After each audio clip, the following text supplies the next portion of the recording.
নমস্কার, আমি জয়দীপ দত্ত। এডুকেশন সেক্টরে রয়েছি এবং প্যাশন সাংবাদিকতা, জার্নালিজম করি। আপনারা সবাই অবগত যে ২৯ তারিখ আমাদের ভাগ্য নির্ধারণ হতে চলেছে। এটা কিন্তু আমাদের শেষ সুযোগ, মানে এরপরে আর কোনো সুযোগ নেই অ্যাকচুয়ালি, বেসিক্যালি।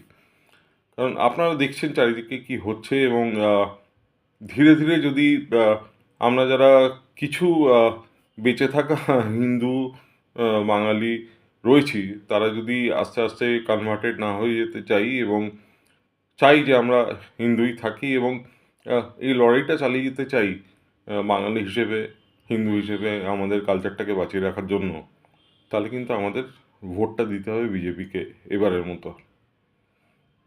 একটু চিন্তা করুন, মানে গত ২০১১-এ তো পরিবর্তন চেয়েছিলাম আমরা। আমরা ভোট দিয়েছিলাম ৩৪ বছরের বামফ্রন্ট শাসনের এগেনস্টে গিয়ে। মনে হয়েছিল খুব অত্যাচারিত হয়েছি আমরা, প্রচণ্ড নিপীড়িত নির্যাতিত হয়েছি, হয়ে আমরা ভোটটা দিয়েছিলাম। দিয়ে ২০১১-র পর থেকে আজকে ২৬, তো কোথায় দাঁড়িয়েছি আমরা একটু চিন্তা করে দেখবেন। আমি তো মাঝে মাঝে চিন্তা করলে খেই পাই না কোনো, যে কি ছিল কি হলো, মাথায় ঢোকে না ঠিক। পাড়ার মোড়ে মোড়ে যে আমরা দেখি যে হ্যাঁ সত্যি প্রচণ্ড উন্নয়ন হয়েছে, পাড়ার মোড়ে মোড়ে আমরা দেখতে পাচ্ছি যে বেকার যুবকদের একটা বিশাল বিশাল গ্রুপ দাঁড়িয়ে থাকে প্রতিদিন।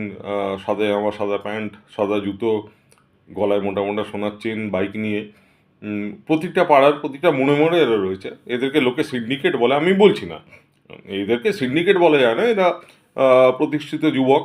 এরা নিশ্চয়ই প্রচুর পড়াশুনো করেছে, নাহলে এত মোটা সোনার চেন, যেটা আজকে ধরুন আমি ৬০,০০০ কি ৭০,০০০ টাকা স্যালারি পেয়েও অ্যাফোর্ড করতে পারি না।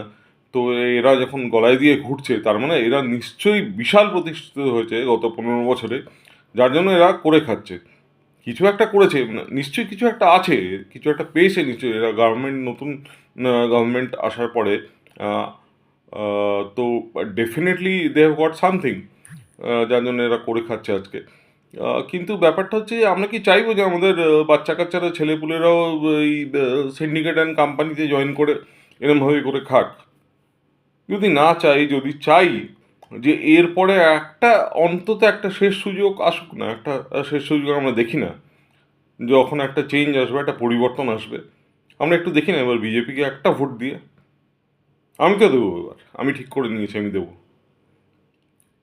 আগে চিন্তায় ছিলাম, দুশ্চিন্তায় ছিলাম দেবো কি দেবো না, কিন্তু এবার আমি ঠিক করে নিয়েছি আমি বিজেপিকেই ভোট দেবো এবং দেখব যে আগামী ৫ বছরে এরা কী করছে।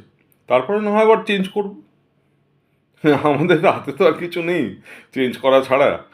তো আসুন না সবাই মিলে একটু এগিয়ে আসি, এবার একটু বিজেপিকে ভোট দিই না আমরা। দেখুন না একটু কী হয়, আমরাও দেখি না কী হয়। নমস্কার।